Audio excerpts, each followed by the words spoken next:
राज्यातील अशासकीय अनुदानित महाविद्यालयातील अध्यापकांची 4,435 पदांसाठी भरती प्रक्रिया राबवण्यात येणार आहे।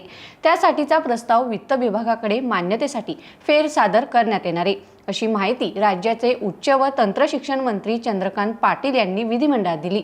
ते म्हणालेत की राज्यातील सार्वजनिक विद्यापीठे आणि अनुदानित महाविद्यालये येथील शिक्षकीय शिक्षकेतर पदे ही सेवानिवृत्ती, राजीनामा, मृत्यू अशा कारणांमुळे रिक्त आहेत। ही बाब खरी आहे।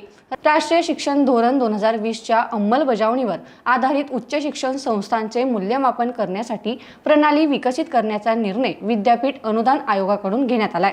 शैक्षणिक संस्थेने किमान 75% अध्यापकांची नियमित कायमस्वरूपी नियुक्ती हा त्यापैकी एक मापदंड आहे। त्या संदर्भातील सूचना विद्यापीठ अनुदान आयोगाकडे प्रसिद्ध करून सूचना प्रतिक्रिया मागवल्या आहेत। राज्यातील अशासकीय अनुदानित महाविद्यालयातील अध्यापकांची 4,435 पदे भरण्यास मान्यता देण्याचा प्रस्ताव वित्त विभागात सादर करण्यात आला होता। या प्रस्तावावर वित्त विभागाने उपस्थित केलेल्या मुद्द्यांची माहिती नमूद करून प्रस्ताव वित्त विभागाला फेरसादर करण्यात येत आहे।